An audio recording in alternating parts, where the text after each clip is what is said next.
Elle s'est glissée dans le lit et, tout habillée, elle s'est collée tout contre lui. Et lui, il a ri, il a dit « Alors, petite star en ribote, toutes tes crèmes, tes potions magiques sont dans ta valise ?» Puis il a dû sentir une larme couler parce qu'il a répété « Ça va ?»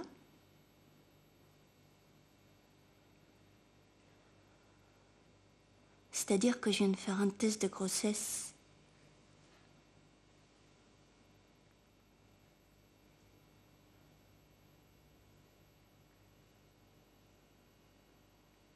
Et lui, dans le noir, il a chuchoté.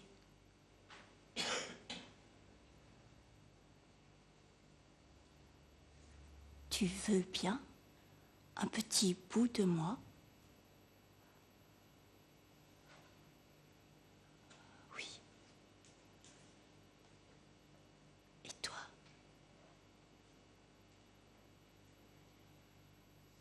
Oui.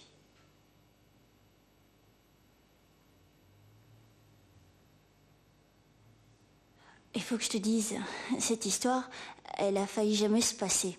C'est-à-dire qu'elle aurait pu très vite finir. Elle lui avait dit, c'était une des toutes premières nuits, « Oh mon amour, avec vous je voudrais passer l'éternité. » Et lui, il avait répondu avec cette sincérité qui le caractérise, « Passons toujours la nuit, voulez-vous mon ami ?»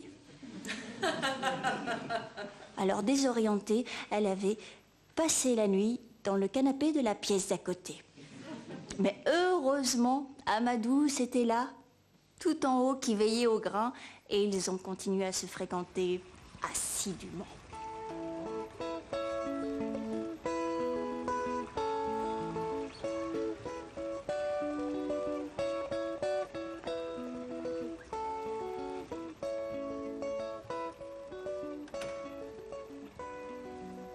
Première nuit de novembre.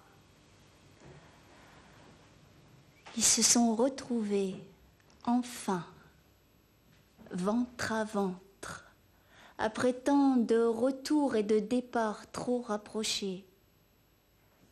Et Amadouce a bougé comme jamais, et il l'a senti, et il a ri. Elle était heureuse, ils étaient tellement trois déjà. Et le lendemain matin, en se réveillant, elle a babillé comme un petit enfant de 3 ans. Elle lui a parlé de toute cette joie qui était en elle. Et elle lui demandait qu'est-ce qu'il ressentait, lui. Et lui, avec cette sincérité qui le caractérise, il a répondu « une pression en plus ». Gloups, ô joie, résiste.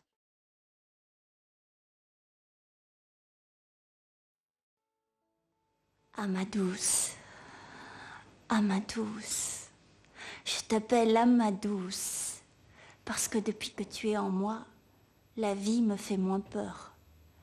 Tu m'arrondis, tu m'adoucis, tu me sculptes de l'intérieur. Il avait décidé que c'était elle qui devait annoncer la nouvelle à ses parents, à lui.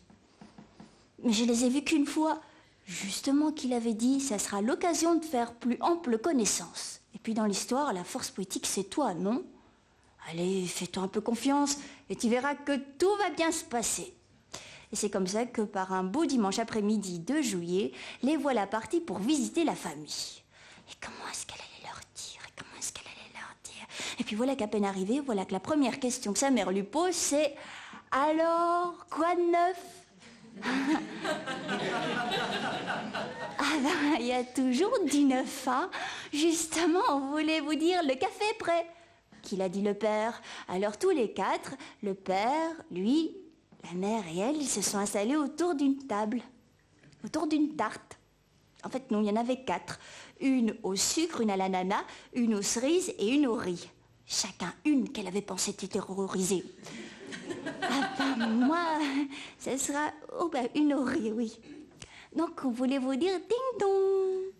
C'est à ce moment-là que l'oncle Christophe est arrivé. Bonjour. Et sa mère lui a dit « Mais Christophe, est-ce que tu n'aurais pas grossi ?» Et Christophe, il a dit que non et qu'il prendrait bien un petit morceau de tarte aux cerises. Tiens. Alors, frérot, comment ça va? Oh, ça va. Ding dong. C'est à ce moment-là que l'oncle Marc est arrivé, en tenue de pompier. Bonjour. Et puis, la tante Odile, qui venait comme ça aux nouvelles. Bonjour. Et sa mère la regardait, elle a dit, mais Odile, est-ce que tu n'aurais pas grossi? Et Odile, elle a dit, tu crois? Ding dong. C'est à ce moment-là que l'oncle Frédéric est arrivé en tenue de cycliste. Bonjour. Ding dong. Et puis la tante Véronique qui promenait son petit dernier, Émile. Oh, coucou Émile. Comment ça va, Émile? Oh, qu'il est joli. Elle voyait les heures, les morceaux de tarte et la famille défiler. Et Dieu que cette famille était nombreuse. Alors avant le 4e morceau de tarte, avant que quelqu'un d'autre n'entre dans cette cuisine, elle a pris toute son inspiration et du plus fort qu'elle pouvait, elle a dit... Et moi? Vous trouvez pas que j'ai grossi?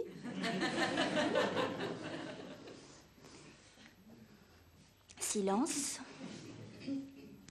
Petite cuillère suspendue devant tant de force poétique. Et puis la mère s'est tournée vers son mari et elle lui a dit « Mais est-ce que tu ne trouves pas que la tarte au riz était meilleure la semaine dernière ?»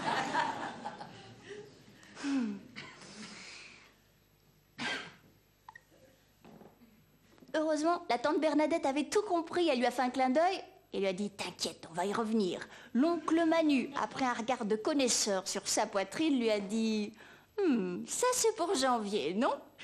La mère s'est tournée alors d'un coup vers elle et lui a dit « Quoi, c'est pour janvier ?» Non. Non. Je l'avais deviné. Elle l'a serré très très fort dans ses bras et alors tout le monde s'est levé, tout le monde s'est embrassé. Félicitations, merci. Félicitations, merci. Oh, oui, c'est pour janvier, merci. Oh, vous savez, on a fait ça avec beaucoup de plaisir, vous savez, oui, merci. Oui. Au revoir. Oui, au revoir, oui, promis, on sera prudent. Et lui, avec cette bonne foi qui le caractérise, il avait dit... Tu vois, je n'attendais que le moment où ma mère m'aurait posé la fameuse question « Mais est-ce que tu n'aurais pas grossi ?» pour pouvoir lui répondre « C'est bien possible, maman. J'attends famille. »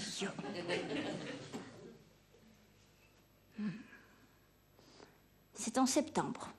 C'est en septembre qu'elle lui annonçait qu'elle ne voulait pas accoucher à la maternité, mais à la maison. Il venait juste de rentrer du travail.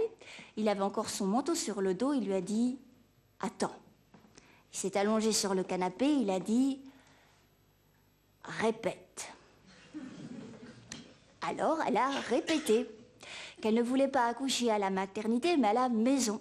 Dans leur future maison, là où leur enfant grandira. Comme ça, ils pourront enterrer le placenta dans le jardin dans leur jardin, comme les Indiens, et que les propriétaires étaient d'accord qu'ils allaient lui refiler la clé, et qu'ils avaient rendez-vous dans une semaine avec la sage-femme, elle s'appelle Mileva, et que Mileva, elle a dit qu'il fallait surtout pas s'inquiéter, qu'accoucher c'était la chose la plus naturelle au monde, et qu'il y en avait même une qui avait accouché sur la plage. Et puis de toute façon, elle, c'est son père qui l'avait mis au monde dans un endroit perdu d'Algérie, alors si son père avait pu le faire, elle voyait pas pourquoi elle pourrait pas le faire non plus.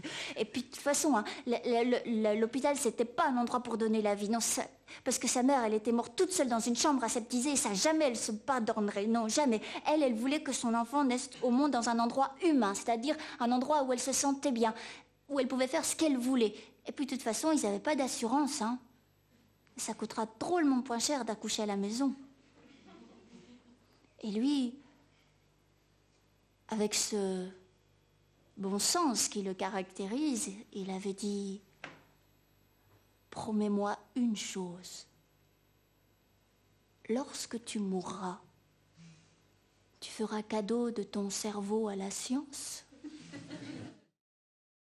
Toc, toc, toc. C'est le premier qui est venu. Le premier qui a affronté le froid de janvier. Le premier étranger qu'il a tenu dans ses bras. Le premier peut-être qu'il a vu sourire. C'est son ami, son frère de cœur.